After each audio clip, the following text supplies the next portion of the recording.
ตีมาจากทุกตีทุกแห่งตีพออุ้ยไม่อุ้ยตีป้ามาอาได้โทรเข้ามาอู้มาจ๋าวันนี้มีปัญหาคุกคักหลายอย่างเนาะเรื่องด้วยตั้งแต่สถานีต้นปรับปรุงก็รู้สึกว่าจะมีเสียงบอกให้ชัดเจนคงจะดีแก้ไขไปเล็กตัวน้อยอย่างวันนี้ก็เปิ่นบัตัดรายการฮื้อเนาะก็เลยมาจ้าไปน้อยก็เลยถือว่ามาจ้าดีกว่าแบบนี้ขออภัยกับท่านสาธุชนหลายตัวที่ได้ติดตามลำตัวช่วงนี้ค่อนข้างจะมีปัญหาโดยเฉพาะวันศุกร์แล้วก็ไม่ได้จัดกิจกรรมก็ฟังเสียงตัวเก่าตอนนี้เหมือนกับบ่เต็มเนาะบ่ชัดก็ต้องขอ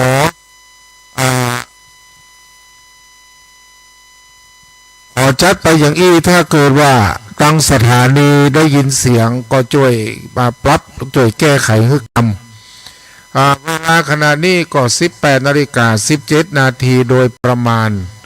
อาตมาภาพก็จะได้นำรายการนำเรื่องราวดีๆมาอู้มาจากับทุกคนทุกท่านให้ได้ยินได้ฟังเป็นลำดับต่อไปแต่ก่อนที่จะเข้าสู่เนื้อหาสาระที่จะนำมาอู้มาจากับทุกคนทุกท่านก็ขออนุโมทนาขอบคุณเจ้าของสถานีคลื่น FM แห่งนี้พร้อมทั้งผู้ควบคุมรายการและขออนุโมทนาขอบพระคุณไปยังท่านพระครูพิวัฒนวิกรมผู้อำนวยการคลื่นสีขาวจากวัดปากทางเจริญอำเภอดอยหล่อจังหวัดเชียงใหม่ซึ่งท่านก็มีตำแหน่งที่ใหญ่โตขึ้นมาก็เป็นรองเจ้าคณะอำเภอดอยหล่อก็ถือว่าได้ทำหน้าที่มีบทบาทกับอำเภอดอยหล่อเนาะมีบทบาทมีหน้าที่เป็นที่ยอมรับของคณะสงฆ์โดยขอขอบคุณจะสถานีทุกสถานีทุกรายการทุกที่ทุกแห่ง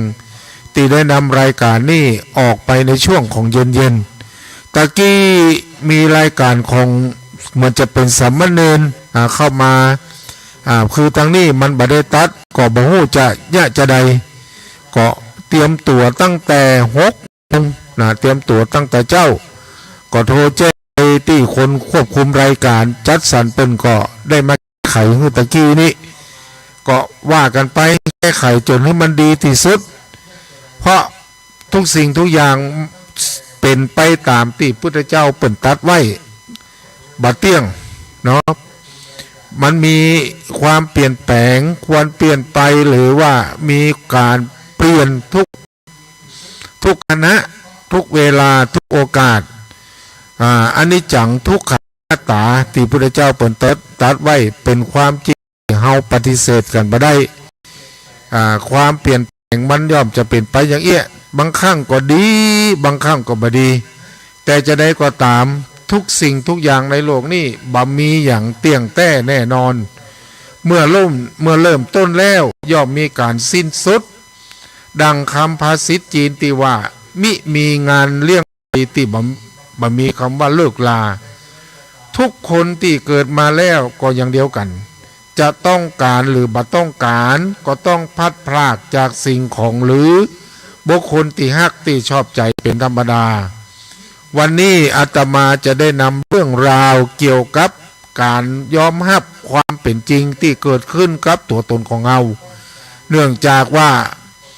มีงานขาวดำเกิดขึ้นอย่างวันนี้ก็มีติวัดแม่ขจารศพตั้งไปติวัดและก็หมู่บ้านของอัตภาพก็เสียชีวิตในวันนี้เป็นประจายอายุประมาณ60 กว่าปีอันนี้แหละเรียกว่าเป็นการเสียที่บ่อยากจะให้เกิดแต่เราต้องยอมรับว่าของที่เกิดที่มีอยู่กับตัวตนของเราบอกว่าจะมีชีวิตก็ตามบ่มีชีวิตก็ตามหรือว่าสิ่งที่เราต้องการอยากจะได้หรือบ่ต้องการอยากจะได้ก็ต้องพัดพลากจากของสิ่งเหล่านั้นหรือแม้แต่บุคคลที่เฮาฮักที่เฮาชอบใจเป็นธรรมดาบ่มีไผสามารถจะหลีกเลี่ยง หรือนวงเหนียวหรือหลีกหนีพ้นได้ซึ่งสิ่งต้องเป็นไปบ่ฮือเป็นไปชีวิตเหล่านี้ต้องมีความพัดพลากเป็นที่สุดเมื่อต้องพัดพลากจากบุคคลหรือสิ่งอันเป็นที่ฮักความโศกก็ย่อมจะเกิดขึ้นยิ่งฮักมากก็ยิ่งโศกเศร้ามากความโศกย่อมทิ่มแทงหัวใจของผู้ที่เศร้าโศกดุจลูกศรอาบยาปิดเจาะและเจาะลงเป็นแผลและความโศกย่อมแผดเผาจิตใจอย่างแรงกล้าดุจหลาวเล็กถูกไฟเผาผ่านอยู่ผู้ที่ถูกความโศกครอบงำความเศร้าโศกครอบงำเสียใจร้องไห้น้ำตาไหลคร่ำครวญลำพันรำไรบ่นเพ้อโจนคอปากและเพดานปากแห้งผากย่อมจะได้รับทุกข์อันสาหัสทอดอะไรในชีวิตละทิ้งการงานบางคนดิ่งหักนักก็ย่อมจะบายากจะแย่หยังถึงก็ว่ากินบ่ได้นอนบ่หลับก็มีที่เศร้าโศกเสียใจจนเจ็บไข้หรือถึงกับเสียชีวิตตัวไปก็มีหรือถึงกับฆ่าตัวตายก็มีข่าวเฮาปรากฏอยู่แล้วที่เสียใจจนเป็นบ้าเป็นผีบ้าผีบิดเข้าโรงพยาบาลตีซึมเศร้าหรือปนว่าโรคซึมโรคเศร้าโรคซึมโรคเหงาหงอยจนอยู่กับความหลังเหมือนคนไร้อนาคตหมดหวังในชีวิตนี่ก็มีซึ่งสิ่งที่เกิดขึ้นเหล่านั้นถึงหมดนะเปิดห้องว่าคนที่ทำใจเป็นการปล่อยใจให้ความเศร้าโศกครอบงำย่อมทำให้เกิดโทษมากมายดังที่ได้ตะกี้จึงจำเป็นต้องมาบอกมาศึกษาเพื่อหาวิธีต่างๆตามที่พุทธเจ้าเปิดได้ตรัสไว้เพื่อระงับความคลายความเข้าโศกหลงผ่องสำหรับเจ้าพุทธก็มีวิธีระงับหรือคลายความโศกตามวิธีแบบเจ้าพุทธเฮาจะนำสอนหรืออุบายที่พระพุทธเจ้าและบรรดาพระสาวกทรงใจสอนเตือนสติหรือปลอบใจคนที่ทุกโศกเพื่อหายทุกโศกคลายความเศร้าโศกมาเป็นแนวทางในการปฏิบัติในที่นี้จะห้องว่าเป็นคำสอนหรืออุบายก็ได้เปิดห้องว่าพุทธวิธีคลายโศกซึ่งมีรูปแบบต่างกันดังต่อไปนี้ธรรมดาของสังขารคือการดับไม่มีกลับคืนเป็นเช่นลมหวนของจริงจงจำอย่าคร่ำครวญสิ่งที่ควรเร่งทำคือกรรมดีมีเรื่องในอดีตการเป็นแบบอย่างในอดีตในสมัยพุทธกาลณกรุงสาวัตถี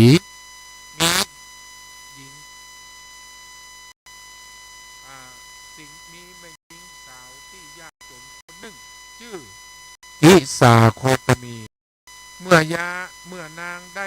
สามีมีครอบครัวบิดามารดาและญาติมิตรก็ได้ดูถูกดูหมิ่นว่าเป็นลูกสาวของคนสกุลเทใจโดยเฉพาะญาติทั้งสามีต่อมานางได้ตั้งครรภ์และได้ทรงคลอดชายคนหนึ่งจึงได้รับการยกย่องจากบิดามารดาและญาติฝ่ายสามีแต่ว่าลูกของนางก็ได้ตายเสียขณะที่กำลังเล่นอยู่เกิดอุบัติเหตุนางจึงเป็นบ้าเพราะความเศร้าโศกได้ร่างลูกชายที่ตายไปแล้วนั่นตะเวนไปทั่วพระนครตัวเมืองล่องขอยาสำหรับให้ลูกตัวเองนั้นได้พ้นจากความตาย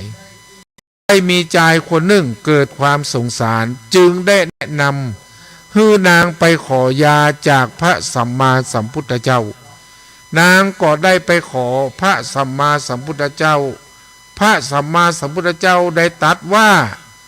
เธอจงนำเมล็ดพันธุ์ผักกาดยิบมือนึ่งมาจากบ้านที่บ่เคยมีคนตาย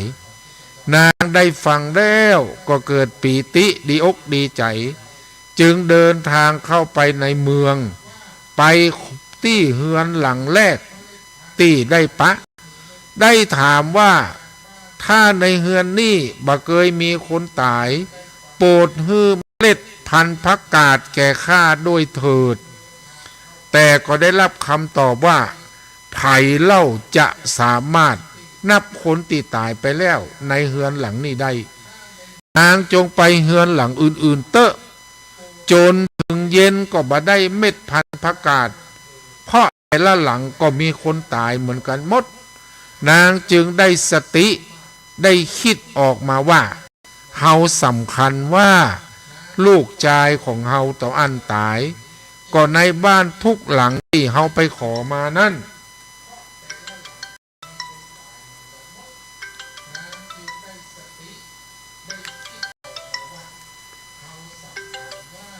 ที่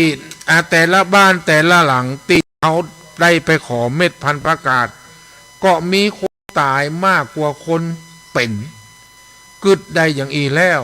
ก็สลดใจคลายความโศกลงจากนั้นก็ออกไปนอกเมืองทิ้งศพลูกชายไว้ที่ป่าช้าแล้วกล่าวว่าความบาดเตี้ยงบ่ได้เกิดกับชาวชนบทหรือเฉพาะแต่เฮาชาวพระนครหรือสกุลใดสกุลหนึ่งต่อหากเกิดกับทุกคนที่เกิดบนโลกคือบนโลกลูกนี้ตึงหมดรวมทั้งเทวโลกตัวเองแล้วนางก็เลยกลับไปเฝ้าพระบรมศาสดาพระบรมศาสดาได้ตรัสถามว่าเธอได้เม็ดพันธุ์ผักกาดยิบมือหนึ่งแล้วหรือยังนางตอบปฏิเสธพระบรมศาสดาจึงตรัสว่าเธอเข้าใจว่าบุตรของเธอต้องอั้นกาติตายความตายเป็นธรรมอันยั่งยืนสำหรับสัตว์ทั้งหลายแล้วได้ตรัสต่อไปว่ามฤตยูย่อมพาชนผู้มัวเมาในบุตรและในสัตว์เลี้ยงผู้มีใจฟุ้งซ่านไปในอารมณ์ต่างๆไป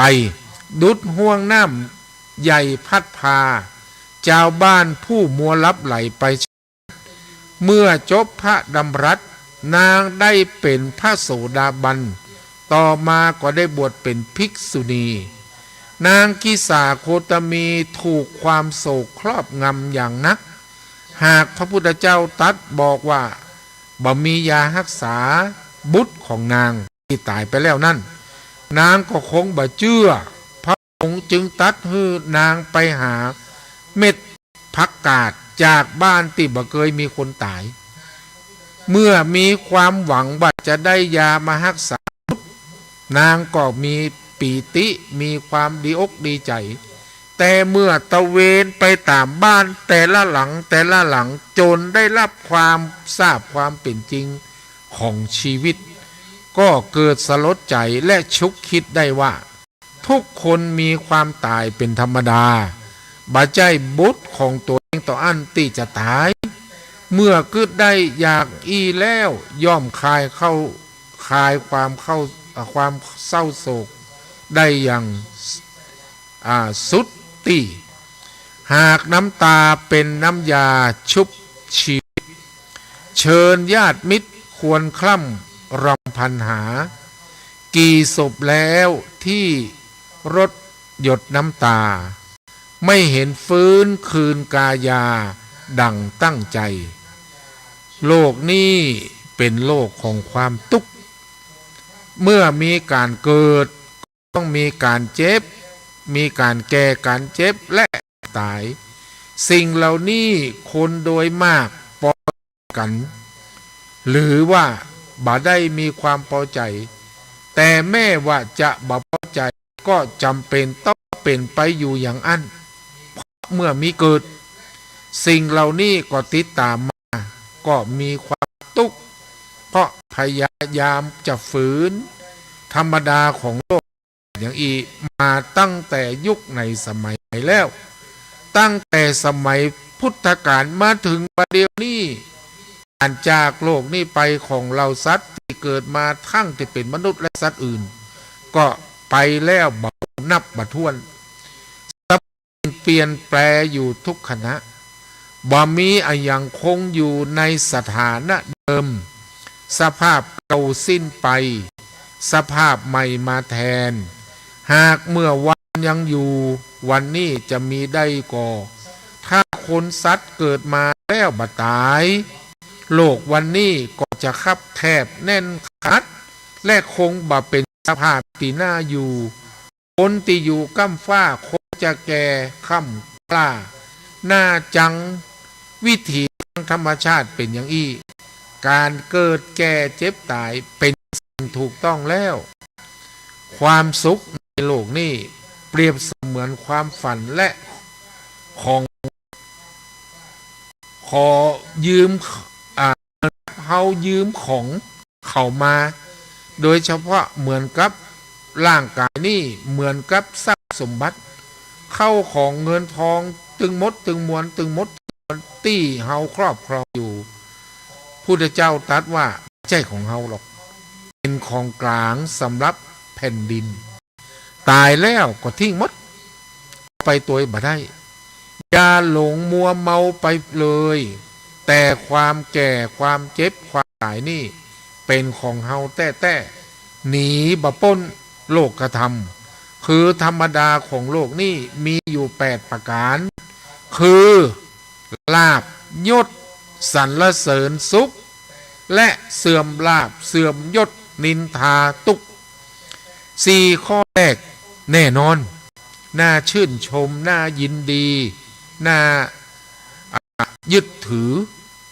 เพราะทุกคนอยากมีอยากได้แต่4ข้อหลังมันเป็นสิ่งที่บ่น่ายินดีบ่มีไผปรารถนาแต่ก็หลีกเลี่ยงหนีบ่พ้นกล่าวคือเมื่อมีลาภพอถึงคราวลาภก็เสื่อมมียศแล้วก็มีการเสื่อมยศมีสุขก็ต้องมีทุกข์มีสรรเสริญก็ต้องมีนินทาโดยเหตุนั้นพระพุทธเจ้าจึงสอนบ่ฮื้อมัวเมากับโลกธรรมฝ่ายที่น่ายินดีและบ่ฮื้อทุกโศกเกิดไปเมื่อถึงคราวในสิ่งที่เฮาได้รับสิ่งที่บ่พบพอใจคนเฮาเกิดมานั้นเกิดมาก็แต่ตัวเปล่าบ่ได้มีคนใดนำเอาทรัพย์สินหรือเครื่องประดับสักชิ้นติดตัวมาเลยเมื่อยามจะตายทุกคนก็ต้องทิ้งสมบัติที่หามาด้วยความเลยยากไว้เบื้องหลังจะมีคนใดนำสมบัติแม้แต่ชิ้นเดียวติดตัวไปก็บ่มีเมื่อทรัพย์สมบัติทั้งหลายมีภาวะความจริงเป็นอย่างนี้บุคคลก็บ่ควรยึดมั่นว่าเป็นของตัวเฮาแต่คนเดียวเฮาควรคิดอยู่เสมอว่าทุกสิ่งทุกอย่างเป็นของโลกส่วนที่อยู่ในความครอบครองของเฮา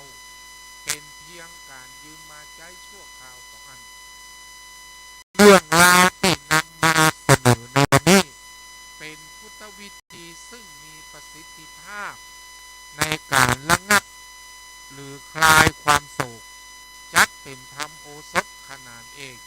สำหรับถอนพิษของความโศกแม่พุทธวิธีคลายความโศกเหล่านี้ทำให้คลายความโศกคือมุ่งเตือนสติเพื่อยอมรับช่วง7 โมงด้วยเดี๋ยวตั้งขึ้นละปากละที่พระพุทธเจ้าตรัสสอนให้ทุกคนพิจารณาหนึ่งมี5ประการคือเฮาจะต้องแก่เป็นธรรมดาจะบ่แก่ไปบ่ได้หรือว่าชราธรรมโมมหิชลังอนัตติโต2เราจะต้องเจ็บไข้เป็นธรรมดาจะบ่ล่วงพ้นความเจ็บไข้ไปบ่ได้พยาธิธรรมโมมหิพยาทิงอนัตติโตเรามีความเจ็บไข้เป็นธรรมดาจะล่วงพ้นความเจ็บไข้ไปได้มรณะธรรมโมมหิ มรณังอนาตีโต เราจะต้องเป็นธรรมดา จะล่วงพ้นความตายไปไม่ได้สัพ